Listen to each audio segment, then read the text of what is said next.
हाँ तो भाई स्वागत है अपनी जनता का नए पॉडकास्ट में। भाई जैसे कि रियल टॉक आपके लिए तरह तरह के टॉपिक्स पे पॉडकास्ट लेके आता रहता है, तो इस बार हम लेकर आए हैं for the very first time mix martial arts पे एक पॉडकास्ट।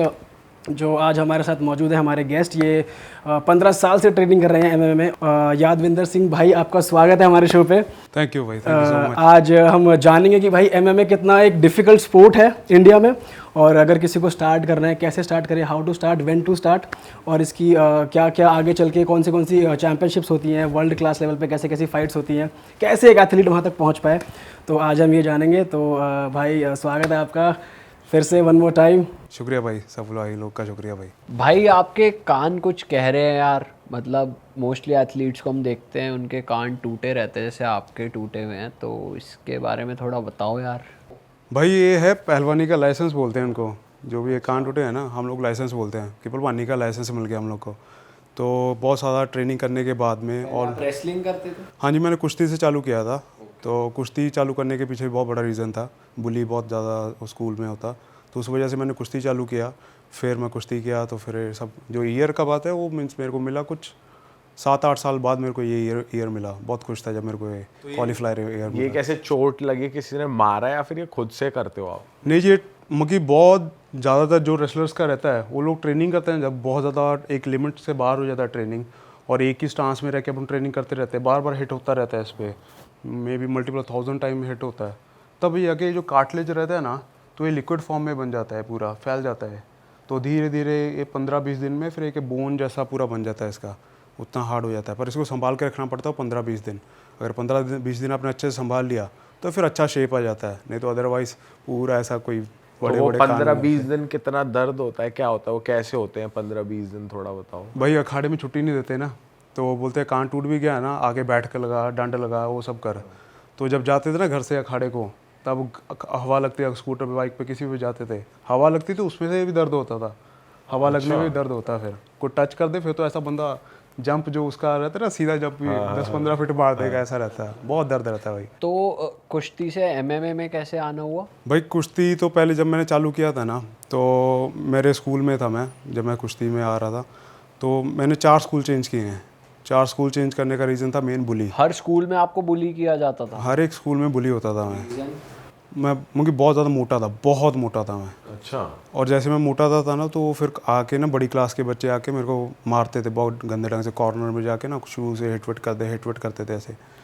तो मैंने एक स्कूल चेंज किया, बाद में दूसरा चेंज किया, फिर तीसरा चेंज किया, फिर 4th स्कूल में आके मैं बोला कि बहुत हो गया भाई, अभी ये स्कूल चेंज करने से मैं बचने नहीं वाला, तो अभी मेरे को ये करना ही पड़ेगा। तो बल्कि मोटे लोगों से तो और डरते हैं लोग कि वो एक हाथ मारेगा हम गिरते पड़ते जाएंगे। बट वही उनको पता चल जाता ना कि मैं शिवर करने लग जाता था। जैसे कोई मेरे को अप्रोच करता था ना, ऐसे आके डोमिनेट ऐसा करने लगते थे वो लोग, तो मैं शिवर करने लगता था, मेरा आवाज़ कांपने लग जाता था बहुत ज़्यादा। तो फिर मैं देखता था साले और मारने के लिए आते थे, मारते भी थे बहुत। तो फिर मेरे क्लास में एक लड़का था, तो वो थोड़ा तगड़ा लगता था मेरे को, उसको कोई पंगा नहीं लेता था। तो मैंने उसको पूछा, भाई मतलब भाई क्या करता है तू? बोला मैं कुश्ती करता हूँ। तो मैं क्या बोला, अच्छा भाई सही है कुश्ती, मैं भी करूँगा। मैं किधर है अखाड़ा? बोला अपने इधर अखाड़े 2 हैं, तू देख ले किधर जाना है। तो वो चमकौर साहिब में अखाड़ा था पंजाब में, तो मैं उधर गया अखाड़े में। तो जिस दिन भाई मैं फर्स्ट डे अखाड़े गया, मैं गया था समर वेकेशन के हिसाब से कि समर वेकेशन में उधर जाऊँगा, तगड़ा होऊंगा, फिर आके जिन लोग मेरे को मार रहे हैं सबको आगे मारूंगा मैं ये प्लानिंग करके गया था। मैं गया अखाड़े में मेरे साथ जी बैठे जोगिंदर सिंह, तो उनको ना दिखता नहीं था। तो मुझे उनको पहले दिखता था, मुझे 10-15 साल से उनकी आईसाइट चली गई थी शुगर की वजह से ऐसा। तो वही अखाड़े में सब संभालते थे, संचालक वही थे। तो उन्होंने ना, मैं फर्स्ट डे पे गया तो बोले पहलवान बनना है? मैं क्या हाँ जी पहलवान बनना ही। कहते देख ला भी, 1 महीने में तगड़ा हो गया, बाद में जाके झगड़े वगड़े करेगा। मैं अपने दिमाग में सोच रहा हूँ, मैं करना तो मैंने यही है प्लान तो मेरा यही है, भी तगड़ा होऊंगा, जाके सबको मार के आऊँगा। तो बाद में उन्होंने बोला कि ये झगड़े वगड़े नहीं करने, वो सब नहीं करने। मैं फिर ना जैसे वो बोलते गए ना, उस दिन मेरा लाइफ वैसे डिज़ाइन होता गया। उन्हें बोला कि ये पहलवान का तरीका है, झगड़े से तो हम लोग को बहुत दूर रहना है, झगड़े वगड़े से हमारा कोई नाता नहीं है।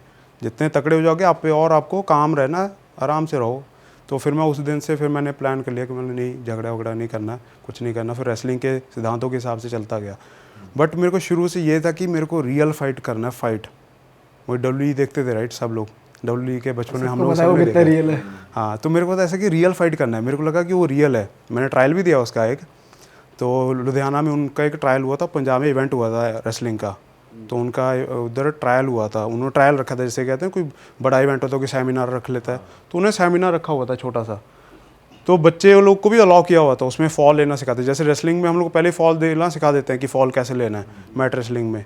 तो मैं बोला हाँ फॉल आते हैं मेरे को। बाद में जब मेरे को उधर जाके पता चला कि ये सारा स्क्रिप्टेड रहता है भाई, कि एक शो ही है, तो मेरा मन खराब ये हो तो गया। हमें भी बहुत टाइम बाद पता चला था, हम भी भाई ये सोचते थे ये तो भाई असली में पेल रहे हैं भाई हर बच्चे का दिल टूटा यार ये जान करके ये तो फेक हो रहा भाई। अरे भाई पूरा वो उतर गया यार, अभी करना क्या आगे, करियर सोचा हुआ था कि इसी में करना है करियर। ये तो एक्टिंग है। अभी ये तो एक्टिंग है भी भाई, ऐसा नहीं, उनका काम भी बहुत ज़्यादा मुश्किल है, वो भी एथलीट हैं, उनको हम गलत नहीं बोल सकते, बट वो नहीं करना था। जो कॉन्सेप्ट ऑडियंस के माइंड में बना हुआ था वो एक्चुअली है नहीं, बट वो कुछ वही और है। अपने इधर से नॉर्थ जैसे भी अपने को ऐसा कि झगड़ा गए वो सब ना, तो फाइट का कॉन्सेप्ट नहीं था कि फाइट नहीं है इसमें।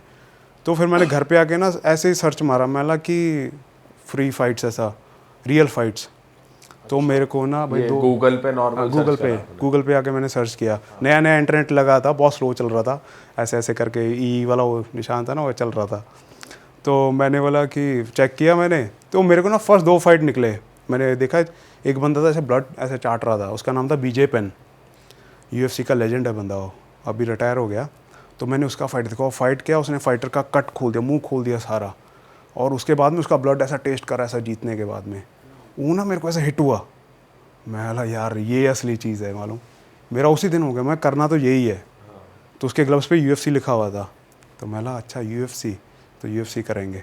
तो बाद में नेक्स्ट बंदा है GSP, जिसको तो मैंने अपना उस्ताद धारा हुआ है कि वो मेरा उस्ताद है MMA का। भाई उस बंदे का जैसा फाइटर आज तक कोई नहीं है। ये कहाँ का बंदा है? ये कनाडा का बंदा है, तो UFC का चैंपियन रहा है बेल्टर वेट का। तो खबीब है, जो खबीब इतना बड़ा चैंपियन है, सबको पता है, आज की जनरेशन में सबको खबीब का पता है। खबीब के फादर का सबसे फेवरेट फाइटर था GSP, और खबीब के फादर का जो ड्रीम फाइट था कि मेरे बच्चे का जिसके साथ फाइट हो, वो था GSP, कि मेरे को अपने बेटे को टेस्ट करना है। कि वो खबीब का हम लोग को सबको पता है कि रेसलिंग बहुत स्ट्रॉन्ग है, बट GSP ऐसा बंदा था कि अगर आपका स्ट्रॉन्ग पॉइंट, जो भी स्ट्रॉन्ग पॉइंट है ना, अगर रेसलिंग स्ट्रॉन्ग है तो आपको रेसलिंग में डोमिनेट करेगा। वो ऐसा ट्रेनिंग करके आता था। अच्छा, तो उसके बाप को चेक करना था कि ये बंदा मेरा बेटा किधर स्टैंड करता है, बट वो अनफॉर्चुनेटली कि वो फाइट हो ही नहीं पाया। वो भी रिटायर हो गया, फिर खबीब रिटायर हो गया, तो वो फाइट हो नहीं पाया कभी भी। तो ऐसा था। फिर मेरे को समझा कि ये फाइट्स है तो ये सब है। तो फिर मैंने सोचा कि UFC इन इंडिया किधर सर अभी किधर फाइट होता है। तो मेरे को मिला 2 जिम निकला उस टाइम में, पूरे इंडिया में 2 ही जिम था। एक था चेन्नई में, एक था महाराष्ट्र में, नासिक में एक जिम था। जिम का नाम नहीं लूँगा, बट उधर नासिक में वो जिम था। तो बाद में मैंने पहले चेन्नई में, मेरे का उस टाइम पे मैं खाली पंजाबी बोलता था भाई, हिंदी इंग्लिश तो बहुत दूर की बात है। तो मैं गया, मैं लगा कि भाई मैं कॉल किया उनको, चेन्नई वालों को, मैंने उन्होंने समझ ही नहीं आया मैं क्या बोल रहा हूँ। तो लैंग्वेज बैरियर, तमिल, मैं पंजाबी कैसे करके बात करी आपने, बताने को भाई उनसे मैंने मतलब पूछा, मैं MMA, I want to learn MMA, ऐसा अभी तो फिर भी सही बोल रहा हूँ, I want to learn MMA ऐसे करके बोला। तो उनको इतना समझ नहीं आया, तो ले ऐसे कुछ तो बोलते गए, मेरे को समझ नहीं आया। चलो फिर उसके बाद में मैंने किया नासिक में कॉल, जिम में कॉल किया, तो बंदा निकला आगे से पंजाबी बोलता था, मुझे वो पंजाब में से ही था, बट वो महाराष्ट्र में शिफ्ट हो गया था। तो जैसे उसने पंजाबी बोला, मैं क्या भाई अपना काम सेट है, मिल गया अपने को, अपना भाई मिल गया है। तो बंदे ने मेरा उसका बहुत ज़्यादा फ़ायदा उठाया उस चीज़ का। भाई वो बंदे ने मेरे को उधर बुलाया और मैं उधर गया ट्रेनिंग करने। मेरे को उधर फ़ीस था 3000 रुपये।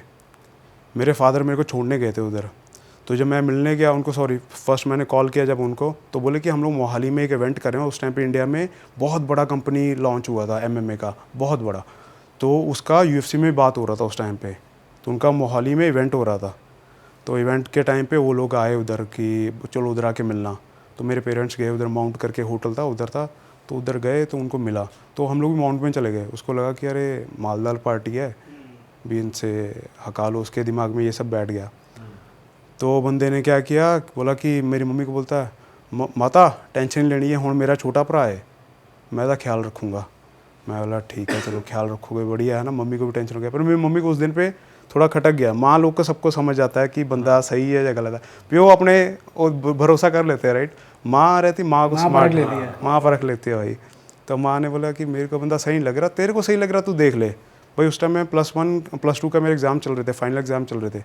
मैं अपने एग्ज़ाम छोड़ के ना मैं पापा को बोला कि नहीं बहुत हो गया, मेरे को जाना ही, उधर ही जाना है। पापा बोले अरे प्रैक्टिकल्स जो बचे ये तो दे दे। मैं बोला नहीं बाद में देखेंगे, मैं जो भी आएगा रिपेयर आएगा, रिपेयर बाद में भर दूंगा, अभी लेके जाओ मेरे को उधर। तो मेरे को वो लोग नासिक छोड़ने गए, मेरा मामा और मेरे पापा दोनों छोड़ने गए उधर गए। उन्होंने फर्स्ट डे पे ना भाई हम लोग को बहुत अच्छे होटल में रखा, बहुत अच्छे होटल में। तो उनका प्रमोशन था, वो प्रमोशन ही पे कर रहा था होटल्स का। तो उन्होंने ना उस प्रमोशन क्या होता है ब्रो? फाइट कंपनी अच्छा, जो कंपनी था उस टाइम पे एमएमए का, तो उस टाइम पे इंडिया का सबसे बड़ा कंपनी था वो एमएमए का। तो उन्होंने ही सब होटल का सब रखा हुआ था, बट उसने ऐसा दिखाया कि उसने पे किया पर्सनली तौर पे कि हम लोग को उधर रख रहा है। वो फाइटर्स को वो लोग स्पॉन्सर कर रहे थे, उधर रख रहे थे। तो मैं बोला कि चलो ठीक है भाई, इधर आगे पापा मेरा खुश हो गया। पापा बोला कि चल मेरा पुत्र सही जगह पर है। उन्होंने नेक्स्ट डे पे मेरे को छोड़ के चले गए भाई। नेक्स्ट डे पे जैसे छोड़ के गए ना, मेरे को उसने जिम में शिफ्ट कर दिया। जिम में उधर भी जिम में रह भाई तू उधर जाके भी, तेरा खाना चल होटल में रहेगा। 15 दिन का कैंप बचा था फाइटर लोग का, दिल्ली में इवेंट था उसका, 3rd इवेंट। बहुत UFC के क्या बोलते हैं WWE के फाइटर्स भी आए थे फाइट करने इधर। जो MMA करते हैं उनमें से बहुत बड़ा नाम है जो MMA करता था इधर, तो वो उस प्रमोशन में खेला है। क्या नाम था ब्रो? Bobby Lashley. अच्छा, बॉबी लैशली इधर दिल्ली में खेला उस प्रमोशन में। तो वो बंदा आया था, तो 15 दिन का कैंप बचा था उसमें। तो 15 दिन के कैंप में मेरा खाना वाना सब कुछ उधर था, होटल में था उसमें। तो मैं खाया, मैं चल जिम से जाता था, मैं इमरान करके लड़का था, जिम में रहता था, वो भी ट्रेनिंग करने आया था, बट वो उधर मैं उसके जाके खाना वाना खा के आता था। तो 15 दिन के बाद में भाई कैंप हो गया ख़त्म, सब लोग दिल्ली फाइट करने आ गए। तो मैंने इसको बोला मैं बीरे भी मेरा अभी मैं होटल गया था, भी उन्होंने मेरे को रोटी के लिए मना कर दिया, भी मेरा कुछ कार्य रोटी पानी का हिसाब किताब कर। भाई मेरे पास जितने पैसे थे ना सारे ले लिए उसने। उधर फीस था 3000 रुपये, मेरे से पैसे लिए रहेंगे उसने 1.5 लाख रुपया। और फीस था 3000 रुपया और मेरे से लिया 1.5 लाख रुपया। फीस के हिसाब से मैं चलो खाने पीने का लगा लेंगे, राइट, खाने पीने का मंगा के 30,000 रुपया अगर हम लोग लगा के चले। मैंने उधर रहा, बाद में टिफ़िन वगैरह सब कुछ किया मैंने, तो 20-30 हज़ार रुपये खर्चा आता था अगर बहुत ज़्यादा खर्चा करके। तो मेरे से 1.5 लाख रुपये लिया बंदे ने, बोला कि मैं तेरा सब खर्चा करूँगा। ये 1.5 महीने के लिए 1.5 लाख रुपये लिया उसने। तो मैं बोला कि भाई चल ठीक है। पापा बोले कि तू ऐसा कर भी, तेरी पढ़ाई पे वैसे खर्चा करना था राइट, भी तू ये कर ले, कोर्स कर ले। उनके हिसाब से ये कोर्स था भी 2-3 महीना इधर करेगा, बाद में 2-3 महीना आके वापस में आके ट्रेनिंग रिपीट कर लिया करूँगा। तो भाई उसने पैसे वैसे लेके वो निकल गया। मेरे को जब मैंने दिल्ली में उनको कॉल किया, मैं बोला भाई मेरा खाने वाने का सीन, मैं जिम में रह गया, जिम में सारे फाइटर चले गए और मेंबर्स के लिए जिम बंद था क्योंकि प्रोफेशनल फाइट कैंप चालू था उधर, तो उस वजह से मेंबर्स के लिए अलाउड नहीं था उधर आना। तो फर्स्ट डे पे बोला कि मैं करता हूँ, बाद में साले ने फ़ोन ही स्विच ऑफ कर लिया। और तो फ़ोन स्विच ऑफ करके मैं जिम में बैठा हूँ। मैं था उस टाइम पे 17 साल का भाई। तो मैं देख रहा हूँ कि नीचे जाने को मेरा डर लग रहा था क्योंकि भाषा मेरे को एक ही आता था पंजाबी, जो मैं उसके साथ बोलता था। तो मैं बोला कि यार किससे जाके क्या बोलूँगा, है ना, अभी नया शहर है, कैसा है, अभी 15-20 दिन हुए हैं, भी इसमें मेरे को किसी की समझ भी नहीं आएगा, क्या समझाऊँगा मैं इनको, पैसा मेरी जेब में कोई नहीं। तो मैं बोला एक दिन चल निकाल लेते हैं भूख से। तो एक दिन भूखा ऐसे निकल गया। बाद में दूसरे दिन पे आया, मैंने कॉल किया, स्विच ऑफ आ रहा है। फिर उसने तीसरे दिन पे जाके दूसरे दिन भी ऐसे निकल गया। उधर बिस्लेरी का इतना बड़ा बटली पड़ा था, मैं उसमें पानी पीता था, बस वही पानी चल रहा था 2 दिन। तो मेरे को चला मैं चल भी रहा है उस्ताद है पड़ा, मगर कोई नहीं, उसको काम आ गया रहेगा। तो मैं उसको बहुत मानता था बंदे को, क्योंकि उसने इंडिया का फर्स्ट MMA फाइटर था वो। तो मैं उसको बहुत ज़्यादा मानता था कि अरे भाई कि ये बंदा सही है। तो फिर उसके बाद में तीसरा दिन आ गया, उसका कॉल लगा, बोला ज़्यादा मैं करदा कहना तेरा रोटी पानी का कम करदा मैं। तो उसके बाद में फिर से फ़ोन स्विच ऑफ कर दिया उसने। भाई तीसरा दिन भी निकल गया। तीसरे दिन के बाद ना मेरी हालत इतनी ख़राब हो गई ना, मेरे को उठने को नहीं हो रहा था। जब भी मैं उठ रहा था मेरे को चक्कर आ रहे थे और पूरा ऐसा ना, कैसा फीलिंग बताऊँ कि पूरा स्टमक हो गया ना, ऐसा श्रिंक हो रहा था सब कुछ। तो 4th डे आया। 4th डे पे मैं क्या भाई, अभी घर वालों का कॉल आ रहा था, उनके हिसाब से मैं होटल में खाना खा रहा हूँ घर वालों के हिसाब से। तो बाद में उनको पता चला कि उनको बताऊंगा तो भी वो घर पे वापस बुलाने बोलेंगे छोड़ के MMA सब कुछ आ जा, इधर वापस आ जा, हम लोग करते आते लेने आते तेरे को। तो मैंने डरते मारे घर वालों को भी नहीं बताया। तो चौथा दिन है, चौथा दिन भी निकल गया भाई।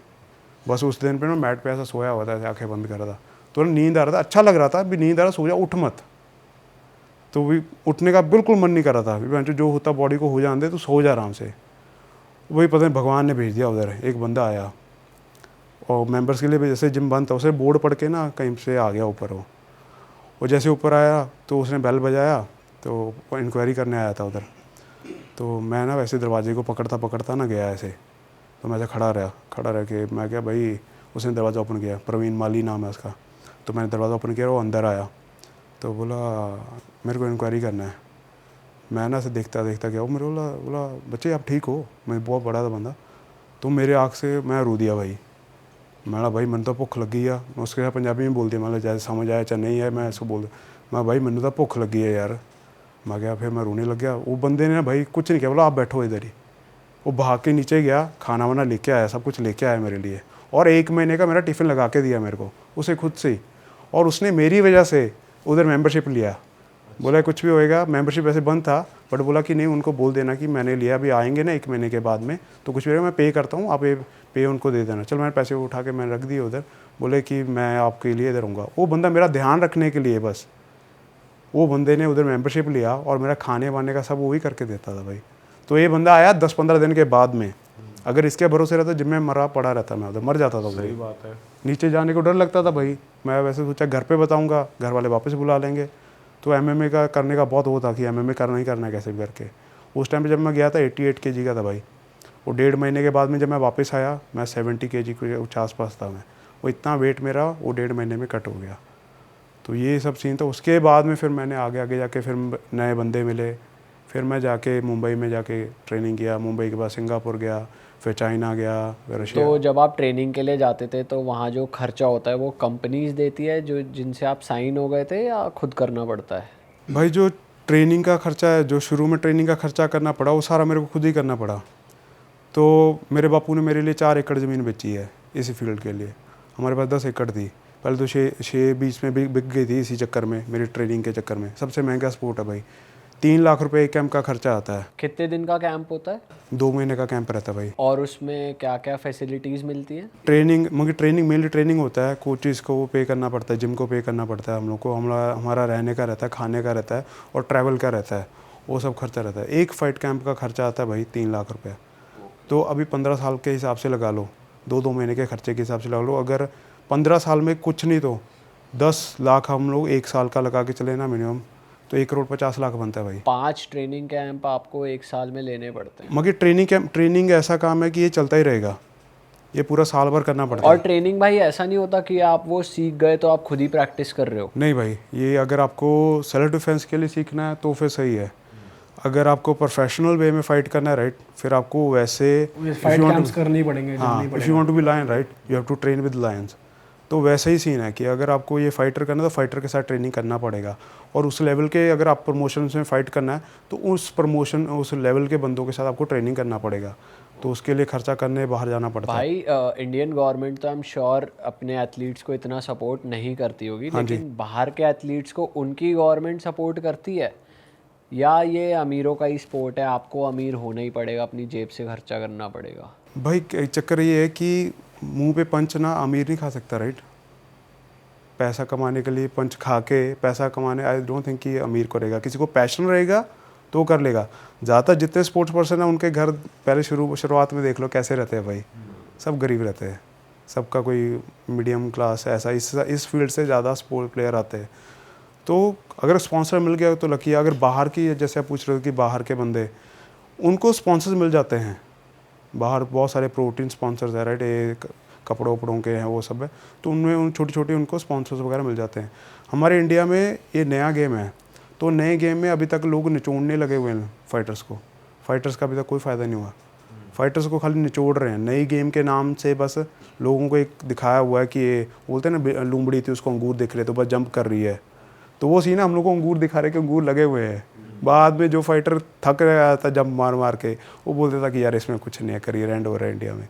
तो वैसा सीन है। तो थोड़ा आप अपनी जैसे दिखाते हैं कि भाई कि ये मिल जाएगा, ये मिल सकता है, फाइटर्स को जैसे आप कह रहे हो कि निचोड़ते हैं, कुछ वैसे कुछ मिलता है कि अर्निंग पैसे वाइज कुछ देते हैं आपको? जैसे फाइट का ऐसा है जी, अगर आप अच्छे प्रमोशन में जा रहे हो और अच्छे मैनेजर के थ्रू जा रहे हो तो इस गेम में अर्निंग है, काफ़ी अर्न कर सकते हो, मिलियंस अर्न कर सकते हो इस गेम में। बट अगर आप गलती से कुछ गलत कोचेस के पास फंस गए और गलत मैनेजमेंट के पास फंस गए तो फिर आपका करियर खत्म है। ये इंडियन फाइटर्स के लिए भी है कि वो मिलियंस में कमा सकते हैं? हाँ, मिलियंस में कमा सकते हैं भाई, इंडियन फाइटर्स भी कमा सकते हैं, बट उस लेवल पे खेलना पड़ेगा। जो मिलियंस अगर कमाने के लिए जो कंपनी है अभी इस टाइम पे वो है UFC, बेलाटोर, PFL और वन चैम्पियनशिप, ये है वो कंपनियाँ जिसमें आप जाके मिलियंस में कमा सकते हो। बट वो मिलियंस कमाने के लिए आपको बहुत तगड़ा लेवल चाहिए आपका। और अगर किसी एथलीट के पास मतलब एक तो आपने बोला कि कोई एथलीट अगर फेमस है तो उसके पास स्पॉन्सर्स हैं, और अगर वो फाइट कर रहा है किसी एक प्रमोशन में जाके बड़े लेवल पे बड़े इवेंट पे फाइट कर रहा है तो उसको भी कुछ कैश रिवॉर्ड्स मिलते हैं, वो कौन से इवेंट्स होते हैं, अगर आप बता सकते हो? हाँ जी, जैसे UFC है, UFC का जो बेसिक जो कॉन्ट्रैक्ट रहता है, अभी पता नहीं अभी चेंज हो गया रहेगा।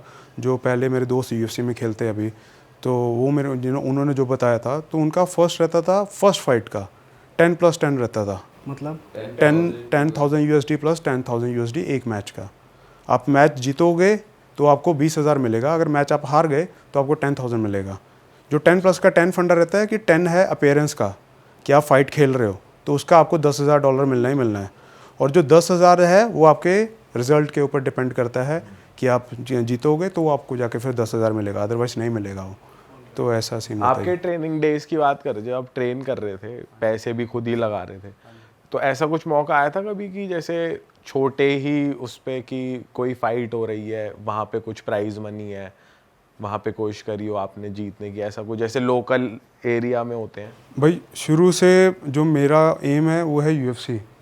तो मैंने जो भी छोटे छोटे प्रमोशन में मैंने फ़ाइट्स बहुत सारे किए हैं, अमेचर फाइट्स बहुत सारे किए, तो बट उनमें इनकम कभी नहीं हुआ। तो जो प्रमोशंस में जैसे मैं WSF में खेला, जैसे मैं आपको बोला मैनेजर का सीन, तो मेरे से मैनेजर गंदे थे, उसमें मेरे को पैसा मिला तो वो लोग 50% लेते थे भाई, मेरा फाइट पर से कट लेते थे। जो कि जो वर्ल्ड वाइड है, मैं आपके इस पॉडकास्ट के थ्रू बताना भी चाहूँगा फाइटर्स को कि जो वर्ल्ड वाइड है वो 15% से ज़्यादा आप नहीं ले सकते फाइटर से। 15 से लेके 25% का स्लैब है। 25% तब है अगर आप साथ में फ़ाइट दे रहे हो और साथ में ट्रेनिंग भी दे रहे हो, कोचेस भी हैं, तब आप 25% दे सकते हो। अदरवाइज़ उससे ज़्यादा अगर कोई ले रहा है, समझ लो फिर वो मैनेजर आपका सही नहीं है या जिम वाला सही नहीं है। तो हम लोग पैसा कमाने का टाइम भी आया था, तो उस टाइम पे ये बीच में गंदे मैनेजर और कोचेस आ गए जिन्होंने सारा पैसा खा लिया बीच में आके। 50% कट लेते थे, देन जो मेरे को 50% बचता था उसमें मेरे को टैक्स भी पे करना पड़ता था, जो मेरे अकाउंट में ट्रांसफ़र होता था, ठीक है, वो TDS वगैरह वो सब कट करते थे। देन उसके बाद में मेरी फ़ाइट का जो कैंप का खर्चा आया, राइट, तो मेरे को सबसे उधार लिया रहता था, राइट, फादर से जो बोल दिया, उसके बाद में जो अलग से खर्चा आता था तो वो सबका पैसा भी पे बैक करना पड़ता था सबको, तो उसमें खर्चा निकल जाता था। मेरे पास बचता भी इधर रहेगा था, जो मेरे फाइट्स के मेरे को बचे हैं, आई थिंक 2-3 फाइट्स के मेरे को पैसे बचे हैं, कोई किसी में बचा 10,000 रुपये बचा है, किसी में 5,000 रुपये बचा है। बाकी भाई सारा मेरे फाइट कैंप में खर्चा जब मेरे कोचेस ले गए। वो सब इसने आपको बहुत डिमोटिवेट किया इस चीज़ ने कि यार पैसा नहीं बन रहा है, घर में भी दिक्कत थोड़ी चल रही है, इस चीज़ को कभी आप डिमोटिवेट हुए? इस चीज़ में ना भाई एक चीज़ मेरे को बहुत हेल्प किया, जो ड्रीमर्स रहते हैं ना, जो ड्रीम करते हैं, राइट, मेरे को ये मेरे दिमाग में है बहुत बड़ी चीज़, मेरे अभी भी फिट है कि मेरे को अपने पे ना बायोग्राफी बनाने का है। तो मेरा बायोग्राफी हिट जाना चाहिए। मेरे छोटे बचपन से मेरे को ये है कि जे अगर शुरू में सब कुछ सही हो गया तो बायोग्राफी देखेगा कौन, राइट। तो मेरे को लगता है कि मैं खुद ही ये क्रिएट कर रहा हूँ, खुद से ही मेरे को ये टफ़ हो रहा है तो हो रहा है। तो मेरा एक और मानना है कि अगर आपका जर्नी टफ़ है ना तो सक्सेस अच्छा रहेगा, फिर मज़ा भी आएगा। अगर जर्नी ऐसे ही सिंपल है, सक्सेस मज़ा नहीं आएगा भाई। तो मैं पूरे प्रोसेस को एंजॉय कर रहा हूँ भाई, बहुत अच्छे से एंजॉय कर रहा हूँ। बहुत लाइफ में डाउनफॉल आया, बहुत ज़्यादा भाई। मैं फर्स्ट इंडियन फाइटर था जिसका फाइट मैट्रिक्स में रैंकिंग आया। उस टाइम पे एक इंडियन का रैंकिंग नहीं था जिस टाइम पे मेरा फाइट मैट्रिक्स में रैंकिंग आया। फाइट मैट्रिक्स का ये है कि जो अभी भी फाइटर्स खेल रहे हैं ना, उसमें गिनने चुनने का उसमें रैंकिंग आता है। आप में उसमें कोई भी जाके कोई अपने सिंपल प्रो फाइट कर लिया ना, उसका इतना जल्दी भी उसमें रैंकिंग नहीं आता। वो खाली टॉप जो फाइटर्स रहते हैं उस कंट्री के, उनका ही रैंकिंग डालते हैं। तो मैं फर्स्ट इंडियन था जिसका रैंकिंग आया था, और पूरे वर्ल्ड वाइड जितने फाइटर्स थे, मेरा टॉप था 157 रैंक था मेरा पूरे वर्ल्ड में, और मेरे उसमें 600 फाइटर्स थे। 600 फाइटर्स में मेरा 157 रैंक था 2014 में। और मेरे पास ना उस टाइम पे कोई इतने बड़े कोचेस थे ना कुछ थे, और खुद से अखाड़े की मेहनत। और मेरे एक कोच था मेरा, निक किलेस्टन करके, US का था वो, बॉम्बे स्कूल में, अमेरिकन स्कूल ऑफ बॉम्बे में पढ़ाता था उधर। तो वो बंदे ने मेरी रेसलिंग गेम पे बहुत इम्प्रूव किया, मेरे को MMA में इम्प्रूव किया। तो उस बंदे ने मेरे को हेल्प किया, उसकी वजह से मेरा वो रैंकिंग पाने के लिए होगा मैं। भाई थोड़ी ना आपकी फाइट्स की बात करते हैं, क्योंकि हम जब भी यूएफसी देखते हैं या एमएमए फाइट्स देखते हैं बहुत ही स्कैरी लगता है, क्योंकि एक तो 100% रियल है हाँ जी। और जो पंचेस लैंड हो रहे होते हैं, कोनियाँ बज रही हैं, लातें बज रही हैं, तो देखने में बहुत ही स्कैरी लगता है। और ऐसा हमने सुना है कि एथलीट्स जो हैं वो फाइट से पहले उस एरिया को सुन कर लेते हैं कुछ लगा के, या स्टेरॉइड्स का यूज़ करते हैं, तो ऐसा सच में होता है? भाई स्टीरॉयड का ऐसा है कि प्रमोशन के ऊपर डिपेंड करता है आपके कि आप कौन से प्रमोशन में खेलते हो। अगर सपोज यूएफसी ले लेते हैं, यूएफसी में आप स्टीरॉयड नहीं यूज़ कर सकते, नहीं कर सकते। नहीं कर सकते। आपका रैंडम टेस्ट होता है उसमें, पहले यूसाडा करके था जो ओलंपिक में सबका टेस्टिंग करता है, तो वो था। अभी शायद उनका खुद का वाडा और उनका खुद का जो टेस्टिंग टीम है वो कभी भी आपका रैंडम चेक कर सकते हैं। उनको लगा कि उनको सब पता चल जाता है, राइट, इतने सालों से वो फील्ड में है, 1993 से वो लोग इस फील्ड में है, राइट। तो वो लोग को पता चल जाता है कि कौन सा बंदा नेचुरल है, कौन सा ऑन स्टीरॉयड है। तो वो लोग टेस्ट करते हैं उस बंदे को, तो टेस्ट करके फिर वो पता चल जाता है कि कैसा है। तो प्रमोशन के ऊपर डिपेंड है। जो आपका क्वेश्चन था कि डर फाइट करने से पहले सुन कर लेते, राइट, तो मुआय थाई फाइट्स में मुआय थाई ऑयल का मालिश करते वो लोग, तो उससे ना बहुत ज़्यादा हीट पैदा होता है। बट एमएमए में ऑयल्स वगैरह अलाउड नहीं है। तो जब एड्रेनल रहता है ना अपना एक हार्मोन, वो रश हो जाता है ना, तो उस टाइम पे हम लोगों को कुछ नहीं पता चलता भाई, कुछ पता नहीं चल जाता भाई लेकिन इतनी इंजरीज़ के बाद आपके फेस पे भी कई इंजरीज़ दिख रही हैं, और जब इंजरीज़ हो जाती हैं एक राउंड के बाद, तो वो एनर्जी, वो पंप कैसे आता है कि अब जाके सेकंड राउंड में लड़ना है, बंदा पहले ही खून हो रखा होता है? भाई। फाइट से पहले तो डर लगता है, जो फाइट शुरू होने से पहले ना डर लगता है, सब फाइटर्स को लगता है। और कोई आपको बोलता रहेगा कि अरे नहीं मेरे को फाइट रूम में नहीं डरता, समझ लो झूठा फाइटर है। हर एक को डर लगता है फाइट से पहले, बड़े से बड़ा फाइटर रहेगा, चैंपियन रहेगा, तो ये सब लगता है ना। उस टाइम पे कुछ फील नहीं होता भाई। 1 मिनट का ब्रेक मिलता है ना, 1 मिनट में वही रहता है कि नेक्स्ट क्या करूँ, मारना है उसको, मारना है, ये सब चलता रहता है दिमाग में। बट जैसे फाइट ख़त्म होता है ना भाई, फाइट ख़त्म होकर 10 मिनट निकलते हैं, बॉडी ठंडा होने लगता है, हर एक पार्ट दुखता है, जिधर जिधर हिट हुआ रहता है ना, गंदे ढंग से दुखता है वो। तो कितना टाइम लगता है एक फाइट से दूसरे फाइट की रिकवरी में? हेड से नीचे कोई भी इंजरी है, जैसे हिट वाला इंजरी है, कुछ भी है, तो उसको लग जाता है 1 वीक लग जाता है रिकवर होने के लिए, अगर मसल इंजरी है। आपकी सबसे मेजर इंजरी कौन सी हुई थी? भाई एमसीएल और एसीएल ट्विस्ट हो गया था मेरा, वो सबसे ज़्यादा टाइम लिया जिसकी वजह से मैं पीएफएल में मेरा साइन हो जाता था, तो उस वजह से मेरा वो कॉन्ट्रैक्ट हाथ से निकल गया। पीएफएल क्या है बताओ? पीएफएल प्रोफेशनल फाइट लीग है, जो इस टाइम वर्ल्ड का 2nd नंबर का प्रमोशन है। अगर उसमें जीतते हो तो फिर। इसमें खर्चा कितना आया वैसे आपका? भाई इसमें खर्चा 2-2.5 लाख रुपये आ गया, तीनों सर्जनों का मिला के ना 2-2.5 लाख रुपये खर्चा आ गया। भाई जब आप इतने फिट हो, इतने ट्रेंड हो, आप इतने केपेबल हो कि किसी को भी आप नॉकआउट कर दो, तो आप अपनी जनरल लाइफ में, डे टू डे लाइफ में अपना काम कैसे मेंटेन करते हो? आप शांत कैसे रहते हो? क्योंकि जब आप इतने अग्रेसिव फाइटर होते हो तो मतलब ऐसा हो सकता है कि आपसे कोई फालतू बोले, आप उसका मुंह तोड़ दो, या आपकी फैमिली भी है, किसी से आर्ग्यूमेंट हो जाए, तो आप अपने आप को शांत कैसे रखते हो? आपको एक नॉर्मल लाइफ भी बितानी है, साथ ही साथ आपको फाइट भी करनी है जहाँ पर आपको पूरा अग्रेशन दिखाना है, तो वो आप मेंटेन कैसे करते हो बैलेंस? तो 80 to 90% बंदे जो इस फील्ड में है ना भाई, वो आते हैं जो, वो अग्रेसिव ही रहते हैं। तो अग्रेसिव को शांत करने को ट्रेनिंग करते हैं भाई। ट्रेनिंग करके ना आदमी बहुत शांत हो जाता है। जब जो कोई फाइटर है उसके पास जाना डेंजरस तब है कि जब वो अच्छे से ट्रेनिंग कर रहा है, प्रो लेवल पे पहुंच गया है, और ट्रेनिंग करना उसका बंद हो गया है, तो फ्रस्ट्रेशन बहुत गंदे ढंग से होता है भाई। जैसे कोई बंदा एडिक्ट रहता है किसी चीज़ को, कोई बच्चे शुगर को एडिक्ट रहते हैं, राइट, ड्रग का लगा लो, वो वैसा एडिक्शन होता है भाई ट्रेनिंग का। हम लोग जिस दिन ट्रेनिंग नहीं करते ना, कोई हम लोग से आके बात करे, झगड़ा करने का ऐसा मन कर, तो मार दूँ इसको, मैं ऐसे कर दूँ, तो वो अग्रेसिवनेस हर टाइम अंदर रहता है। फिर अगर ट्रेनिंग नहीं करेंगे तो फिर वो हम लोग के लिए नुकसान है।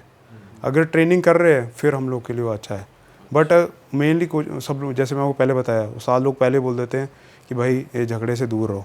झगड़ा कर लिया, एक बार किसी पर्चे में नाम आ गया, करियर ख़त्म है भाई। फिर तो वैसे फ्रस्ट्रेशन होंगे, फिर ड्रग वग करेंगे, कोई कुछ किसी पर, क्योंकि एनर्जी वो अंदर है ना, कहीं तो निकालना है, राइट, तो फिर वो ये झगड़े वगड़े करेंगे। ट्रेनिंग किस तरीके से होती है भाई? हर दिन आप कोई मसल ट्रेन कर रहे होते हो या कोई पर्टिकुलर टेक्निक ट्रेन कर रहे होते हो? मतलब वो कैसे डिवाइड होती है हफ्ते वाइज पूरा? जैसे भाई मैं अभी जो कैंप में हूँ बाली में, तो हम लोग का हर एक उसके लिए रेसलिंग के लिए अलग कोच है, और कंडीशनिंग के लिए अलग है और स्ट्राइकिंग के लिए अलग कोचेस हैं। बॉक्सिंग आ गया, मुay थाई आ गया, किक बॉक्सिंग आ गया, ये सब कुछ आ गया। तो जो भी अपन पंचेस वगैरह हिट करते हैं राइट, मुay थाई वो स्ट्राइकिंग पार्ट आ गया। Striking part. तो रेसलिंग आ गया। तीन तरीके रहते हैं, 3 डायमेंशन में गेम खेली जाती है राइट। स्टैंडिंग, फिर उसके बाद में है रेसलिंग इन्वॉल्व होता है, जिससे हम लोग नीचे लेके जाते हैं बंदे को, पटकना, हाँ, लॉक पटकना, करना। कैसे भी थ्रो करना हो गया, बंदे को ग्राउंड पे लेके जाना। तो देन थर्ड आता है ग्राउंड एंड पाउंड, बंदे को नीचे कंट्रोल करके फिर उस पर पंचेस करने, सबमिशन करना, बीजेजे आता है वहाँ पे, सबमिशन रेसलिंग वहाँ पे आता है। और फोर्थ है मगर उसी में आता है केज कंट्रोल, कि केज पे बंदे को पुश करके रखना है। तो इस 3 पार्ट में गेम खेली जाती है। तो हम लोग जो सारा ऊपर का जो स्टैंडिंग वाला है उसको स्ट्राइकिंग बोल देते हैं, बाकी रेसलिंग वाला थ्रो वगैरह आ गया, नीचे ग्राउंड गेम बोल देते हैं। जो नीचे ग्राउंड पे एक बंदा ग्राउंड पे रहेगा बैक पे, तो एक बंदा टॉप पे रहेगा, उसको ग्राउंड गेम बोल देते तो भाई जब आप ट्रेनिंग में फाइट करते हो तो क्या वो भी रियल फाइट्स होती है, मतलब उतनी इंटेंसिटी से आप लड़ते हो? क्योंकि ट्रेनिंग में भी काफ़ी इंजरीज हुई है आपको, तो वो भी उतनी रियल होती है? हैं। हाँ जी भाई, ट्रेनिंग में गलती से इंजरी हो जाती है, बट अगर कोई मुझे बेवकूफ़ ट्रेनिंग पार्टनर मिल गया तब बहुत सीन हो जाता है भाई। 2 टाइप के फाइटर रहते हैं, एक तो रहते हैं जिम चैम्पियंस, एक रहते हैं जो केज में चैम्पियन रहते हैं, जो फाइट में चैम्पियन रहते हैं। जो फाइट में चैम्पियन रहते हैं ना, वो आपको ना ट्रेनिंग में ना इतने खुश मिजाज के बंदे ज़्यादा लगेंगे, एफर्ट नहीं दिखाते और वो टेक्निक पे फोकस करते हैं, वो स्ट्रेंथ नहीं दिखाते।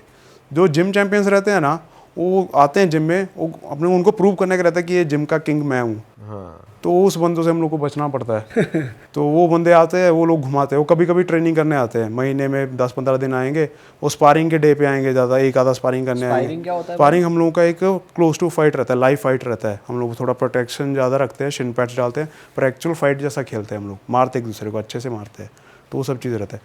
कभी हुआ आपका एनकाउंटर कोई जिम का किंग बनने आ रहा है और हाँ, आप बहुत बार भाई, ये तो क्या बहुत करते हैं, सारे कैसा फाइटर्स का रहता है रहता है। तो वही उनको फिर पकड़ना पड़ता है, ग्राउंड में फेंको, फिर अच्छे तक उनको धोना पड़ता है, फिर अच्छे से, जैसे वो जा रहे हैं।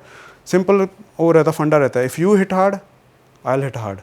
पर हम लोग पहले शुरुआत नहीं करते कि हम लोग पहले की शुरुआत, अगर आपने हिट कर दिया फिर मैं कंट्रोल नहीं करूँगा, फिर मैं मार के फिर अच्छे से सिखाऊंगा उसको कि भाई ये ऐसे खेली जाती है। फिर उसको बोल भी देते हैं कि भाई नेक्स्ट टाइम ध्यान से, प्यार से खड़ा कर लेते हैं, फिर बोल देते हैं कि ध्यान से जा। फिर नहीं माना, फिर क्या करे भाई, सीधा करना पड़ता है फिर। भाई जैसे आपने बोला कि अगर कोई प्रोफेशनली करना चाहता है उसके लिए ट्रेनिंग वैसे करनी पड़ेगी सालों साल। अगर कोई जैसे अगर कोई सेल्फ डिफेंस के लिए सीखना चाहता है हाँ जी, हाँ MMA, जी। तो वो कब तक, वो ट्रेनिंग कैंप कब तक का होता है, कब तक वो ट्रेन करे अपने आप को कि वो सीख जाए सेल्फ डिफेंस? भाई ये इसका जवाब देना थोड़ा सा मुश्किल है कि अगर इसको सेल्फ डिफेंस के लिए सीखना है राइट, तो मे बी 1.5 साल करेगा, देन उसके बाद उसको प्रैक्टिस करना पड़ेगा। मसल मेमोरी डिपेंड करता है। कभी आप ऐसी सिचुएशन में आ जाओ जहाँ पे आपको डिफेंड करना पड़ जाए राइट, वहाँ पे दिमाग काम नहीं करता भाई। कभी आप इस पोजीशन में आए रहोगे, आप उस वहाँ पे सोच के अपनी सोच को वहाँ पे लेके जाओ, दिमाग काम नहीं करता, वहाँ पे मसल मेमोरी काम करती है। तो भी आपका मसल क्या रिएक्ट कैसे करता है राइट। रियल फाइट में जब हो और आप ट्रेनिंग कर रहे हो, बहुत फर्क है ना। हाँ उसमें भाई, जब बहुत आप फर्क react है। करते हो। भाई कोई फाइट के एग्जांपल से बताओ ना यार, आपने तो इतनी फाइट्स लड़ी हैं, इंडिया को रिप्रेजेंट करा है, तो बेस्ट फाइट या बेस्ट फाइटिंग मेमोरी कोई आपकी? फाइट तो भाई बहुत सारे हैं, बट मेरा ना जो फर्स्ट अमेचर फाइट था, सॉरी मेचर जो प्रॉपर ऑफिशियल मेचर फाइट था मेरा, वो था मुंबई में मेरा फाइट था। तो वो ना पूरा जैसे मूवीज़ में देखते हैं ना, लोग आसपास चिल्ला रहे हैं, वैसे टाइप का था। तो उधर मनसा या शिवसेना ने वो इवेंट ऑर्गेनाइज किया था। जो फाइट्स जब होते हैं ना, तब पूरा शांत रहता है, कुछ म्यूज़िक नहीं चलता, कुछ नहीं चलता, क्योंकि कॉर्नर्स को पीछे से बोलना पड़ता है। जो मेरे कोचेस हैं वो पीछे से हम लोग को बोलते हैं कि ये कर, अभी ये कर। तो वो फाइट ऐसा था भाई, वो फाइट हम लोग किक बॉक्सिंग टूर्नामेंट था, नेशनल का सॉरी स्टेट का सिलेक्शन वो चल रहा था उधर। तो हम लोग सुबह किक बॉक्सिंग मैंने जीता, गोल्ड आया मेरा। तो देन फिर उन्होंने रात को MMA इवेंट रख दिया, क्योंकि उनके MLA वगैरह कुछ तो आ रहे थे, उनको ये फाइट दिखाना था उनको वहाँ पे। तो उन्होंने इवेंट रख दिया। तो उस टाइम पे MMA के इवेंट इंडिया में नहीं होते थे, वो 2013 की बात है, तब इंडिया में MMA के इवेंट्स नहीं होते थे। हम लोग को चाहिए था, फाइट चाहिए था कि अरे फाइट कैसे करे, है ना। तो नहीं तो हम लोग को मलेशिया खेलने जाना पड़ता था, सिंगापुर खेलने जाना पड़ता था। तो वो फाइट मिल गया उसी दिन पे। तो हमने बोला कि नहीं खेलेंगे, सब लोग खेलेंगे। तो चल जी फाइट हुआ मेरा। उस दिन पे मेरे को मेन इवेंट मिला, लास्ट वाला फाइट मेरा था। तो मैं गया उस दिन, खेला, तो फाइट चालू हो गया भाई। वो फाइट था, जो मेरी साइड पे खड़े थे ना लोग, वैसे रिंग के पास किसी को आने नहीं देते, लोग बीच में घुस रहे हैं भाई रिंग के अंदर, हाथ अंदर आ गए सबके ऐसे करके। तो चिल्ला रहे हैं अम्मा, आम पब्लिक अंदर आ गया पूरा केज के पास। ऐसा लग रहा है जैसे मूवी का कोई सीन चल रहा है, ऐसे खींच रहे हैं जैसे वो अंडरग्राउंड फाइट हो रही हो मूवी में किसी। हाँ तो वैसा फील था। वो गाली दे रहे हैं, मालूम है अपने ग्रुप के, इधर ग्रुप में गाली धक्का वक्का चल रहा है कोचेस को। उसका कोच भाग के आके मेरी साइड पे आ रहा है और धक्का दे के, अरे ऐसा मार, ये मार, गेहूं टाक, मराठी में बोलता है उसको, गेहूं टाक। तो मैं बोला कि अरे ये सही है, फीलिंग आ रहा है, हो रही है, हाँ घपा घप चल रहा तो अगर वो केज से बाहर, जब उसको लग रहा है कि वो डोमिनेट हो रहा है, राइट, वो केज से बाहर निकल रहा है, रिंग से बाहर निकल रहा है, केज नहीं था, रिंग था। वो अलाउड नहीं है ना? अलाउड नहीं है, बट वो था, क्या बोलते हैं, अंडर कुछ भी हो रहा है, फाइट चल रहा है, पहली बार हो रहा है तो। हाँ तो हम लोग वो गाली दे रहे एक दूसरे को, तेरी माँ की तेरी बैंक, बीच में हम लोग फाइटर एक दूसरे को गाली दे रहे, बीच में हीट वो ऐसा हो गया ना, वो ऐसा पोक वो करने लग गया, ये ऐसा पोक करने लगा, अलाउड नहीं है, बैक ऑफ द हेड मारना अलाउड नहीं है। तो मैं एमएमए ट्रेनिंग कर रहा था, मैं सही ढंग से खेल रहा था, बट वो भाई राउडी था पूरा, वो पोक वो करने लग गया, कुछ भी कर रहा है। तो मैं खड़ा हो गया, मतलब तेरी बहन खड़ा हो, तेरी बहन खड़ा हो, पंजाबी में मैं गाली देने लग गया, वो भी गाली देने लग गया उधर से। तो वो फाइट मेरा सबसे जो, कौन जीता वो? मैं जीता भाई फाइट। वो मेरे से वेट भी अप था, वो फाइट में जीता, अच्छे से जीता भाई। लेकिन जैसे आप बता रहे हो जीते आप, लेकिन मुझे एमएमए या यूएफसी जब हम फाइट देखते हैं ना, तो स्कोरिंग का पता नहीं चलता कि स्कोर किस बेसिस पे करते हैं। एक तो चलो समझ में आता है कि सामने वाले बंदे को आपने नॉकआउट कर दिया तो एक बंदा क्लियरली जीत गया, बट कई बार हमने ऐसे देखा है कि फाइट के एंड में रेफरी जो होता है वो किसी एक का हाथ उठाता है। तो मैं जानना चाह रहा हूँ आपसे कि ये स्कोरिंग किस बेसिस पे होती है, कैसे, क्या देखते हैं वो जो जजेस होते हैं? भाई 10-9 का स्कोर होता है, जीतने वाले को 10 स्कोर देते हैं, जो हारने वाला रहता है उसको 9 देते हैं। 7 और 8 तक, 8 और 7 तक जा सकता है, उससे नीचे नहीं जा सकता है स्कोर। अगर 7 आया, समझ लो दूसरे वाले बंदे ने पूरा फाइट डोमिनेट किया है, बंदे ने एक भी हिट नहीं किया, तो उस 10-9 और के स्कोर से फाइट चलता है। तो इसमें जो स्कोर सबसे ज़्यादा रहता है डैमेज को रहता है, ज़्यादा डैमेज। हाँ, मगर डैमेज इन द सेंस कि आपने मेरे को 100 पंच मारे, राइट, बट मैंने 2 ऐसे मारे, आपको कट आ गया और आप हिल गए उधर से, तो 100 पंच आपके फेल हैं और मेरे वो 2 स्ट्राइक की मेरे पे स्कोर में ज़्यादा हो गए, मैं जीत जाऊँगा। और फिर उसके बाद मैं ग्राउंड कंट्रोल पे है कि ग्राउंड कंट्रोल मैं कितना करता हूँ, उसको नीचे कितने टाइम तक रखता हूँ। और नीचे रखने तक ऐसा भी नहीं है कि खाली अगर मैंने नीचे रख लिया तो मैं जीत रहा हूँ। अगर नीचे रखा हुआ है और वो मेरे सिर पे एल्बो मार रहा है, कुछ पंचेस मार रहा है, मेरे को डैमेज कर रहा है, राइट, फिर वो डैमेज वाली बात आ गई, तो वो बंदा जीतेगा। अच्छा, तो ये सब चीज़ है। तो डैमेज सबसे ज़्यादा चीज़ है, डैमेज कौन सबसे ज़्यादा देता है। कभी ऐसा हुआ है कि आप फाइट कर रहे हो और आपको पता है कि आपने ज़्यादा डैमेज दिया थ्रू द फाइट और आपके फेवर में फिर आया नहीं रिजल्ट, मतलब आपको? भाई एक फ़ाइट हुआ था मेरा ऐसे, तो उस फाइट में मेरे को लगा था कि मैं जीता हूँ, बट बाद में मैंने फाइट देखा, जो भी मैं आपको बात बता रहा हूँ, मेरे को ऐसा था मैं कंट्रोल कर रहा हूँ, मेरे दिमाग में था कि अरे मैं कंट्रोल कर रहा हूँ, मैं जीत रहा हूँ, मैं उसने उसको, पर वो ऊपर से ये सब हिट कर रहा था, डैमेज मेरे को दे रहा था, राइट। तो बाद में मेरे को लगा कि नहीं फेयर है भाई, उसको ही जाना चाहिए था। और भाई जैसे आप रूल बता रहे थे कि क्या क्या नहीं कर सकते, तो एक स्ट्रीट फाइट और यूएफसी फाइट या एमएमए फाइट में कितना फ़र्क है? भाई अभी का जो रूल्स है तो उसमें तो काफ़ी फ़र्क है। जो यूएफसी 1 था ना, उसमें नो रूल्स था भाई, उसमें ग्राउंड शॉट्स भी अलाउड थे। अच्छा, हाँ, ग्राउंड पे अगर आप UFC 1 के फाइट्स निकालोगे ना, उसमें बंदा पंचेस मारा ग्राउंड पे, धड़ धड़ ऐसे करके पंच मार रहा है, फिश हुक अलाउड था, ये सब चीज़ें अलाउड था। बट अभी उन्होंने इसको स्पोर्ट्स में थोड़ा वो चेंज करने के लिए, तो अभी बैक ऑफ द हेड नहीं मार सकते और स्पाइन पे नहीं मार सकते आप, ठीक है जी, ग्रॉइन एरिया पे नहीं मार सकते आप, और फिश हुकिंग नहीं कर सकते, ये पाइप को ऐसा अपने विंड पाइप को ऐसा ग्रैब नहीं कर सकते, और कुछ भी आई गॉजिंग वगैरह नहीं कर सकते। तो ये सब रूल्स अभी उन्होंने ऐड किए हैं कि इसको ऐसा स्पोर्ट्स हो करने के लिए। और एक 12 to 6 एल्बो था कि ऐसा 12 to 6 एल्बो मारने का पहले मना था, बट अभी रिसेंट एक महीने पहले उन्होंने वो रूल चेंज कर दिया, तो अभी उन्होंने वो भी कर दिया, अलाउ कर दिया। एल्बो मतलब कट एल्बो, अप एल्बो, ये सब अलाउड ही था, पहले से अलाउड था, नीज अलाउड है फेस पे, वो सब अलाउड था। किक्स वगैरह हर तरीके की अलाउड है? हर तरीके का अलाउड है भाई। आपका काम है आपको फाइटर को नॉकआउट करना है, जो आपसे टैप करवाना है। अगर आपसे ये दोनों नहीं हुआ, देन फिर वो जजेस के हाथ में जाएगा, तो वो लोग देखेंगे कि भाई किसने ज़्यादा डैमेज दिया है। तो ज़्यादातर बोलते हैं कि एमएमए का फाइट जजेस के हाथ में मत ही जाने दो, तो वो अच्छी बात है। राउंड कितने मिनट्स का होता है? 5 प्रोफेशनल फाइट का रहता है, नॉन टाइटल फाइट रहता है, वो रहता है 5 मिनट के 3 राउंड रहते हैं। अगर टाइटल फाइट रहेगा तो 5 मिनट के 5 राउंड रहते हैं।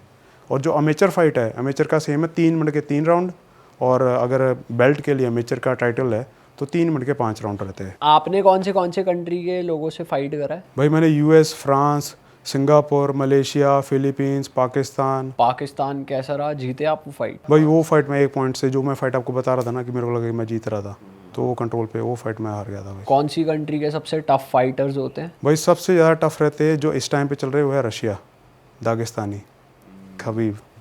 तो उनका है कि वो लोग सबसे ज़्यादा भाई टफ। ऐसा क्यों है वो, आपको क्या लगता है कि क्यों ज़्यादा स्ट्रॉन्ग है? घोड़ा वोड़ा खाते हैं वो इसीलिए। भाई घोड़ा खाते हैं और उन लोग का कल्चर है, फाइट कल्चर है भाई। भाई इंडिया में क्या लैक ऑफ ट्रेनिंग है या फिर कोचेज अच्छे नहीं है, जो रीज़न क्या? और भाई इंडिया में काफ़ी चीज़ें हैं कि जिम्स हैं इंडिया में बहुत कम है, और एक जिम में सारी चीज़ मिलना बहुत मुश्किल है। कोई जिम स्ट्राइकिंग के लिए अच्छी है, कोई जिम ग्राउंड गेम के लिए अच्छी है, कोई जिम रेसलिंग के लिए अच्छी है। बट चक्कर क्या है कि वो कोचेस ना फाइटर को अपना प्रॉपर्टी मान लेते हैं कि भाई ये मेरी जिम का है तो अभी ये मेरी जिम में ही रहेगा, दूसरी जिम में नहीं जाने देते वो लोग। तो फाइटर्स लोग को इम्प्रूव करना, राइट? तो अगर कोचेस अलाउ कर दें ना कि अरे भाई आप उस जिम में जाके स्ट्राइकिंग अच्छा है, आप उधर जाके स्ट्राइकिंग कर लो, इधर आके आप रेसलिंग आपका अच्छा तो रेसलिंग कर लो, तो इंडिया में आई थिंक आगे के 5 साल में बहुत अच्छे अच्छे फाइटर्स आ जाएंगे। और यही रीज़न है कि इंडियन फाइटर्स जो अभी खेल रहे हैं बड़े प्रमोशंस में, राइट, तो वो बाहर जाके ट्रेनिंग करते हैं। तो बाली चले गए, यूएस चले गए, ब्राज़ील चले गए, उधर जाके ट्रेनिंग कर रहे हैं। यही मेन रीज़न है। नहीं तो इंडिया में बहुत अच्छे कोचेस हैं, बट वो ऐसा है कि वो मान लेते कि यार नहीं तू उधर नहीं जा सकता कहीं और पे, तू इधर ही रहेगा, रेसलिंग से फाइट जीत, जो जीतना रेसलिंग से जीत। और सबसे ज़्यादा फिसड्डी जिसे कहते हैं कि भाई ये तो लड़ ही नहीं सकते, वो कहाँ के होते हैं? भाई ऐसा मेरे हिसाब से तो कोई कम नहीं। स्ट्रॉन्ग तो कम स्ट्रॉन्ग की बात सुन लो भाई, अपने इंडिया के फाइटर्स को सबसे ज़्यादा मानते हैं कि ये मीट फाइट्स हैं, मीट कि ये इनको लेके आओ। वो लोग लेके आते थे इंडियन फाइटर्स को कि इनको लेके पिटवाओ इनको, अच्छा कि इनको एमएमए का इतना पता नहीं है। तो मेरे को भाई लेके गए WSF में, जब मैं साइन किया ना मैंने, तो मेरे को इसी बेस पे वो लोग लेके गए थे कि बाकियों की प्रैक्टिस हो जाएगी ऐसे। बाकी वो बंदे का रिकॉर्ड बना था। वो बंदा ना, अभी मैं वो बंदे का बहुत बार नाम ले चुका हूँ, बहुत सारे पॉडकास्ट में पहले भी, तो मैं अभी नाम नहीं लेता क्योंकि मैं अभी उनके साथ आगे जाके वर्क भी कर रहा हूँ। ले दो ना, अगर आपने बाकियों में ले दिया यहाँ भी ले दो ना। वो बंदे का नाम है भाई एलेक्स शील्ड। हाँ वो अभी जो वर्ल्ड का टॉप जिम है उसका हेड कोच है वो ठीक है। इस टाइम पे। वो जो वर्ल्ड UFC के फाइटर्स हैं ना, तो उन सबको सिखाता है इस टाइम पे।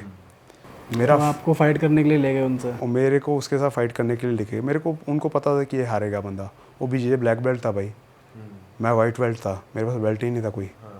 तो वो बंदे के साथ मेरा फाइट हुआ, और फाइट भगवान ने ऐसी दया की भाई, पूरा डोमिनेट, पूरा फाइट डोमिनेट किया। और यूट्यूब पे फाइट पड़ा है अभी भी, तो भाई वो फाइट देखो आप। वो फाइट मैंने पूरा डोमिनेट किया, तब जाके उनको पता चला कि भाई इंडिया से फाइटर भी हैं। इंडिया को कमजोर मत समझो। हाँ, उस टाइम पे उन्होंने मेरे को फाइट मैट्रिक्स में रैंकिंग दिया कि नहीं बंदा, भाई ये बंदा सही है, बंदा जोरदार है। हाँ ये बंदा ठीक भाई जैसे खबीब, मैकग्रेगर बहुत फेमस हैं एथलीट्स वर्ल्ड में, तो आप इनको देखकर भी कुछ सीखते हो, उनकी फाइट्स देखकर कि आप उनके स्टाइल या उनको कुछ इन्फ्लुएंस होते हैं आप उनकी? हाँ जी भाई, खबीब से बहुत ज़्यादा वो सीखते हैं हम लोग, क्योंकि मेरा गेम भी रेसलिंग है। मेरा बेस है वो है रेसलिंग। मैं रेसलिंग के थ्रू ही जो भी अटैक करता हूँ, मैं पैरों पकड़ता हूँ, घुसता हूँ, नीचे पकड़ के गिरा के फिर अपना जो भी ग्राउंड पाउंड चालू करता हूँ। तो खबीब के फाइट्स मैं बहुत ज़्यादा देखता हूँ, और GSP के, कि इसको कंबाइन कैसे करना है। मेरा रेसलिंग अच्छा है, पर रेसलिंग अच्छे का मतलब ये नहीं है कि मैं सीधे आके पकड़ लूँगा, पर उसके लिए मेरे को सेटअप करना पड़ेगा, मेरा स्ट्राइकिंग ऐड करना है, पंचेस ऐड करने पड़ेंगे मेरे को उसमें, तब जाके फिर मैं अपना रेसलिंग यूज़ कर सकता हूँ। तो फिर वो सब लोग स्टडी करते हैं हम लोग। और मैकग्रेगर को देखकर क्या सीखते हो आप? मैकग्रेगर को देख के बिजनेस करना सीखते हैं कि भाई मैकग्रेगर की तो एक तरीके से खबीब ने कर दिया था काम की भाई, उसके आगे टिक नहीं पाया था। वो जो एक बहुत फेमस फाइट हुई थी, वो देखी होगी आपने। हाँ जी भाई, वो फाइट सब किसी ने नहीं देखा, कोई जो भी MMA कर रहा है वो बंदे सब ने फाइट देखा है वो भाई। बट कभी कभी फील आता है कि अगर कॉनर मैकग्रेगर अपने प्राइम में, जिस प्राइम में वो ऑल्डो के साथ खेला था, अगर उसी प्राइम में वो खबीब के साथ खेलता था ना भाई, तो फिर कुछ चांसेस थे भाई जीतने के उस बंदे के। क्योंकि वो जब फाइट खेला था ना, उसकी जो प्रायोरिटीज़ थी वो चेंज हो गई थी, क्योंकि उसके पास पैसा मिलियंस आ चुके थे। उसका वो आई थिंक हंगर ख़त्म हो गया था। बट वो अकेला फाइटर है भाई जिसने खबीब को एक राउंड हराया है, नहीं तो खबीब एक फाइट में एक राउंड भी नहीं हारा है भाई। तो वो अकेला फाइटर है जिसने खबीब को उसका टेक डाउन डिफेंस किया है, वो सब किया है। बट अच्छा है, कॉर्नर से सीखने को मिलता है कि भाई फाइट कैसे सेल करने का। हारने के बाद में भी वो बंदे का कोई फाइट होता है ना, वो मिलियंस में होता है, 100 मिलियन 110 मिलियन में एक फाइट होता है, ऐसे फाइट करता है वो बंदा, तो उससे वो सीखने को भाई मिलता है। जहाँ पे बेटिंग लीगल है वहाँ पे तो हाँ जी, बहुत पैसा लगता होगा इन फाइट्स पे। हाँ जी, फाइट्स पे पैसा बहुत लगता है। यूएस में बहुत सारे फाइटर्स को कुछ मिलता है? फाइटर्स को कुछ नहीं मिलता भाई। फाइटर को जितना कॉन्ट्रैक्ट में रहता है वो है। अगर फाइटर पकड़ा भी गया भाई बैटिंग के उसमें, तो फाइटर्स के ऊपर काफ़ी सारे वो चार्जेस लग सकते हैं। पर भाई जैसे अगर आप अवेयर हो तो अभी जैसे जेक हाँ जी, पॉल और माइक टाइसन बॉक्सिंग का मैच ऑर्गेनाइज कर रहे हैं यूएस में, जिसमें अपने नीरज गोयाद भाई भी जा रहे हैं। तो हाँ जी, हाँ जी, हाँ उस केस में जब वो खुद ही अपना इवेंट ऑर्गेनाइज कर रहे हैं तो उस केस में तो वो बहुत मेजर स्टेक्स होल्ड करते होंगे उस फाइट के। हाँ जी भाई, जैसे वो खुद से इवेंट ऑर्गेनाइज कर रहे हैं राइट, उनका बहुत सारा, जैसे मैं बोला, पेपर व्यू शेयरिंग रहता है। जो बड़ा स्टार है ना, जैसे कॉनर मैकग्रेगर हो गया, अभी जेक पॉल ही लगा लो, वो खुद के प्रमोशन से वो बात करते हैं वो लोग, तो उस हिसाब से उनका स्टेक ज़्यादा रहता है। जो उनका कॉन्ट्रैक्ट रहता है उनका मेनली रहता है प्रॉफिट शेयरिंग रहता है उनका, जो भी रहेगा उसका प्रॉफिट शेयरिंग रहता है उनको, उनका कोई फिक्स अमाउंट नहीं रहता। जैसे हम लोग को मिलता है कॉन्ट्रैक्ट मिलता है स्टार्टिंग में, तो ऐसा। पर एमएमए का अलग है और बॉक्सिंग का अलग है। आपको कभी फीलिंग आती है भाई कि मैं एमएमए छोड़ के बॉक्सिंग कर लेता, ओलंपियन बन जाता, या वैसे वाली बॉक्सिंग कुछ कर लेता, कुछ अलग कर लेता? नहीं भाई, नहीं नहीं नहीं नहीं, कभी कभी नहीं आया। एमएमए से ही प्यार है आपको? बस एमएमए से प्यार है, रेसलिंग से बहुत ज़्यादा प्यार है भाई। रेसलिंग से इसलिए प्यार है कि जो भी एमएमए में मैं बना हूँ वो रेसलिंग की वजह से बना हूँ। जो भी स्ट्रेंथ में मेंटली स्ट्रांग हुआ जो भी है वो रेसलिंग के थ्रू है। रेसलिंग है जो वर्ल्ड का सबसे टफेस्ट स्पोर्ट है, सबसे टफेस्ट, तो इसलिए रेसलिंग से मेंटली अगर किसी को स्ट्रांग करना है तो रेसलिंग है। भाई अभी ना ओलंपिक्स में एक बहुत कंट्रोवर्सी हुई विनेश फोगाट के वेट को लेकर, तो कि वो ओवरवेट कैसे हो गई और उनको टाइम क्यों नहीं दिया गया बर्न करने का।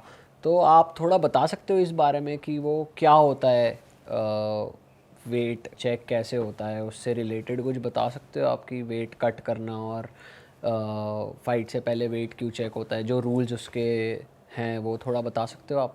तो भाई जैसे वेट कट का है, तो वेट कट का एमएमए के साथ बहुत बड़ा रिश्ता है वेट कट का।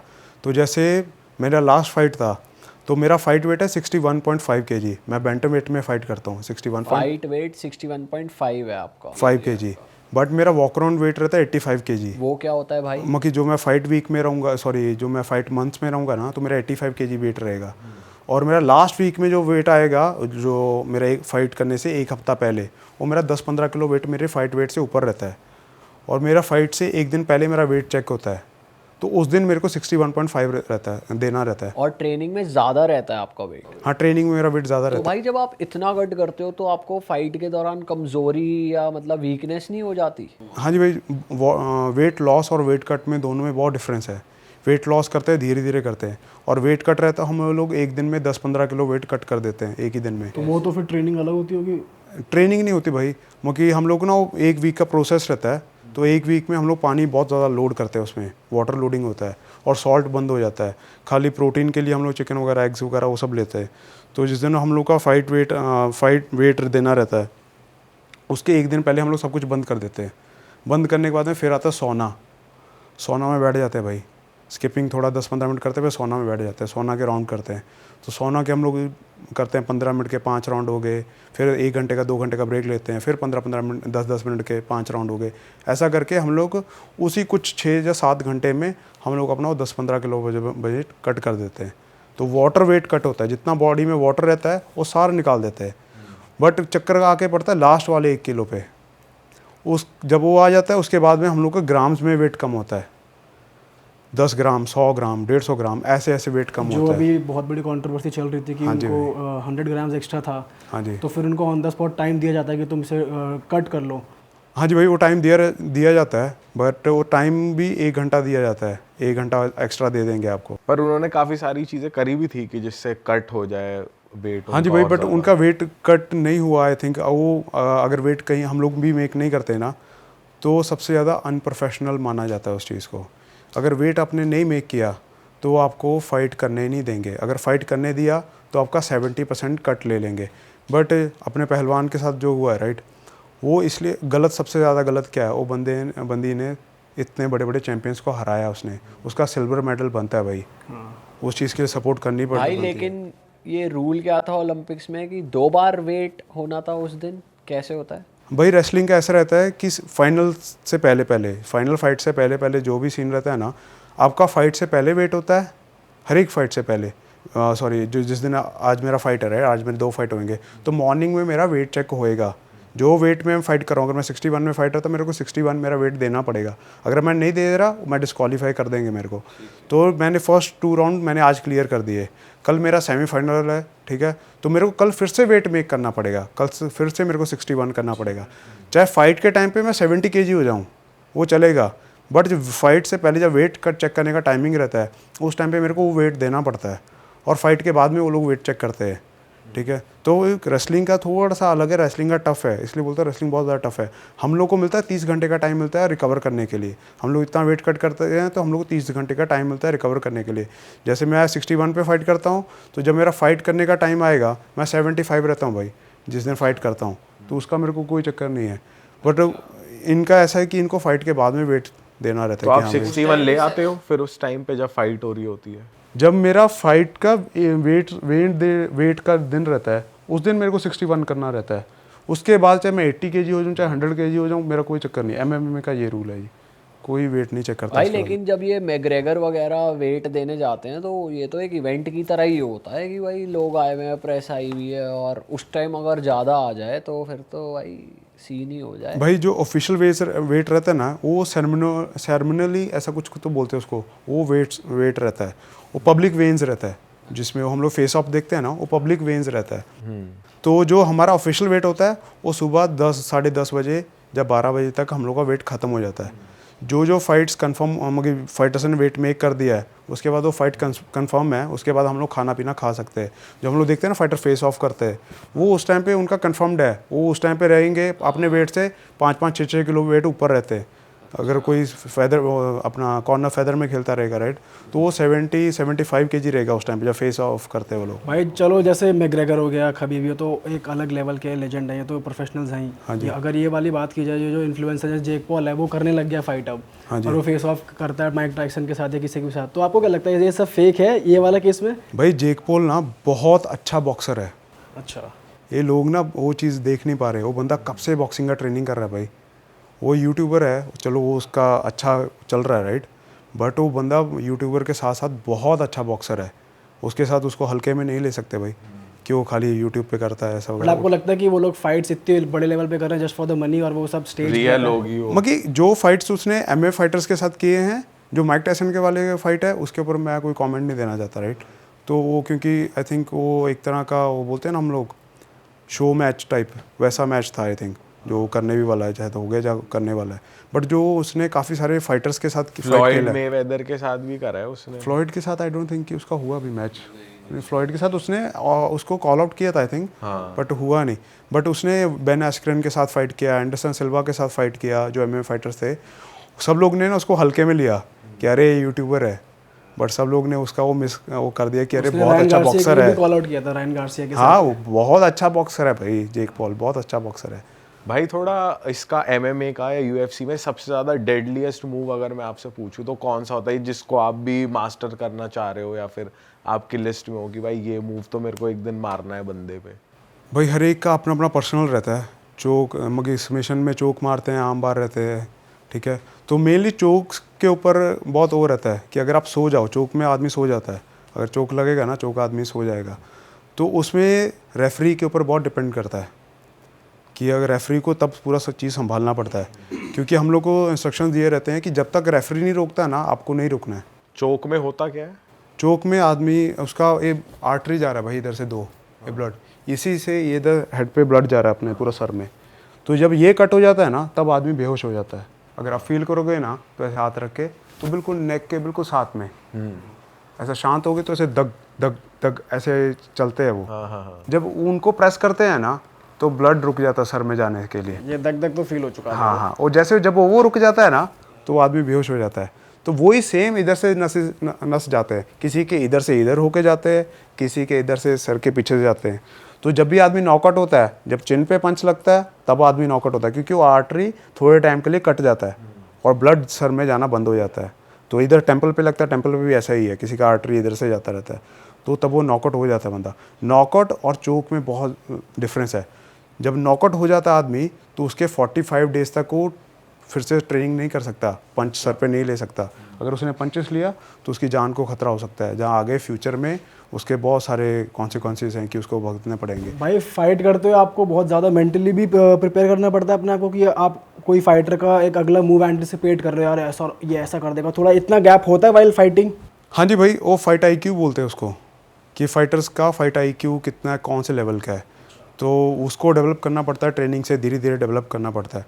बट मेनली जो फाइटर है और कोचेस का दोनों का तालमेल बहुत अच्छा होना चाहिए, क्योंकि हम लोग जो ट्रेनिंग करते हैं, हम लोग अपना मसल मेमोरी तैयार करते हैं उस टाइम पे। पूरे ट्रेनिंग कैंप में 7 वीक का ट्रेनिंग कैंप बहुत अच्छा माना जाता है कि 7 वीक का अगर ट्रेनिंग कैंप है स्पेसिफिक एक फाइटर के लिए, मैं स्टडी कर रहा हूँ, मेरे कोचेस जिसके साथ मेरा फाइट है उसको स्टडी कर रहे हैं, राइट, तो 7 वीक का फाइट कैंप बहुत अच्छा रहता है, उसमें मेरा मसल मेमोरी अच्छे से बैठ जाएगा। हम लोग बोलते हैं ना कि कोई चीज़ में एक्सपर्ट होना है, कुछ चीज़ की आदत लगानी है, तो उसको 21 दिन करो या 11 दिन करो, ऐसे थोड़े थोड़े दिनों के कॉन्सेप्ट आए हैं, राइट।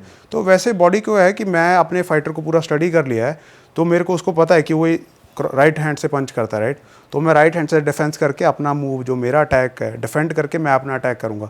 तो हम लोग वही ड्रिल करते हैं पूरा 7 वीक, तो उसमें थोड़ा 1-2 टेक्निक और ऐड करते हैं, तो उसी फील्ड पे हम लोग चलते रहते हैं। ओपोनेंट के हिसाब से अपनी मसल मेमोरी, हाँ, मसल मेमोरी को रेडी करते हैं, क्योंकि फाइट में जाके ब्रेन बंद हो जाता है भाई। तो बस कुछ फाइटर्स है, बहुत कम फाइटर्स है जो उस टाइम पे सोच पाते हैं और उस चीज़ को कर पाते हैं। भाई कोई ऐसी फाइट हुई है जिसमें खूनम खून हो गया हो और भाई मतलब भाई गंद फाइट मच गया हो, कोई ऐसी फाइट? मेरा फाइट है फिलहाल तक मैं खून नहीं हुआ, मेरा ऑपोनेंट कर खून दिया है। हुआ है। बताओ ना उसके बारे में। फाइट क्या है वही जो मैंने बोला था, जिसमें मेरे को मीट फाइट बना के लेके गए थे। अच्छा, तो अच्छा भाई जी। वो बंदे के मैंने दोनों आंखें खोल दी इधर से। अरे भाई साहब। पंचेस में मैंने कभी लाइफ में स्ट्राइकिंग नहीं किया था भाई, मुझे striking in the sense fight में कभी मैंने पंचेस से मैंने डोमिनेट नहीं किया था। वो फाइट में मैंने बंदे को पंचेस से भी डोमिनेट किया, अपनी रेसलिंग से पहले डोमिनेट किया उसको, रेसलिंग दिखाया अपना अच्छे से कि भाई ये इंडिया का पहलवान है, ये ऐसे करेगा आपके साथ। तो उसके बाद में फिर स्ट्राइकिंग से भी धोया मैंने उसको, पूरा धो के उसका आँख इधर से पूरे फट गए इधर से ऐसे करके नीचे से, बाद में उसको स्टिचेस वगैरह आए। भाई अंदर एक वो भी होगा ना, इन्होंने ये कैसे बोल दिया कि इंडिया का कमजोर है ये, एक वो भी अंदर से और जुनून डबल हो गया वो लोग ऐसे उस टाइम पे जब बोला नहीं ऐसे, बट वो लोगों ने मेरा रिकॉर्ड से लेके ऐसे लेके गए कि इतना बड़े लेवल का, क्योंकि मैं वाइट बेल्ट हूँ, राइट, मेरे को अगर फाइट देना रहेगा तो उन लोग देंगे कि मेरे लेवल का देंगे, या एक आधा थोड़ा ऊपर देते हैं ऐसे करके, और सीधा ही मेरे को ब्लैक बेल्ट दे देंगे, राइट। वो उसका रिकॉर्ड मेक करना चाहते थे वो बंदे का, वो अनडिस्प्यूटेड था उस टाइम पे, वो हारा नहीं था कोई फाइट अपना।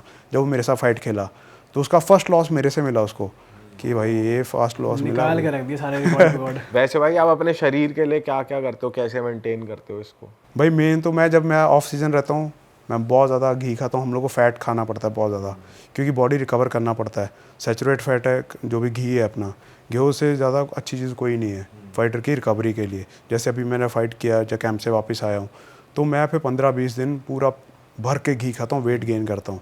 देन उसके बाद में फिर जब ऐसे मैं फ़ाइट कैंप में चला गया, फिर मैं धीरे धीरे कट करता हूँ, फिर प्रोटीन बढ़ा देता हूँ, फैट कम कर देता हूँ, और कार्ब्स थोड़ा सा, अगर फर्स्ट मंथ है तो जो 4 वीक है उसमें कार्ब्स और प्रोटीन का इनटेक 60-40 का रहेगा, 60% प्रोटीन रहेगा, 40% कार्ब्स रहेगा, ऐसा थोड़ा सा बीच में फाइबर के लिए वेजिटेबल्स वगैरह ऐड कर लेते हैं।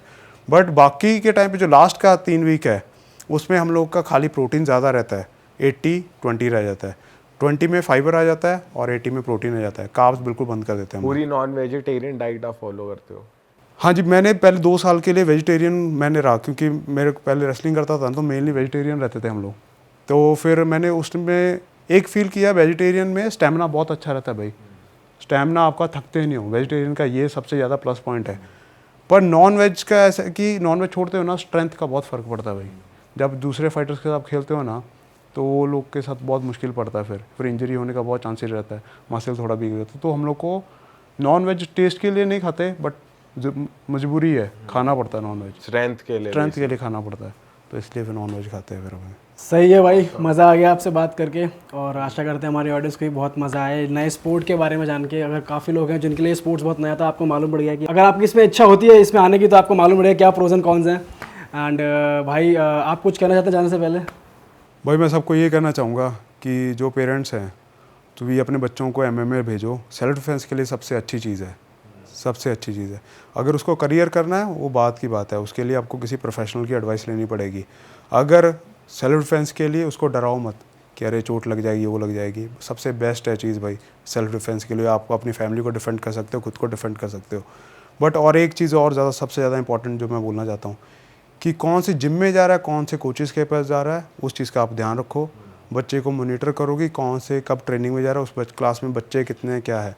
बहुत सारे सीन हुए हैं उस चीज़ को लेके कि जिसमें बच्चे के साथ गलत भी हुआ है बहुत कुछ, तो ऐसे कोचेज़ भी हैं।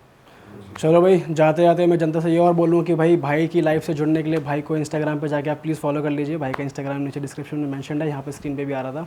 और इस पॉडकास्ट को भी लोगों तक पहुँचा दें, फैला दें, लाइक कर दें, शेयर कर दें, और हमारे चैनल को सब्सक्राइब ज़रूर कर दें। हम ऐसी तरह तरह के पॉडकास्ट आप लोग के लिए लाते रहेंगे। ठीक है जी, till then bye bye, see you, take care. Thank you भाई।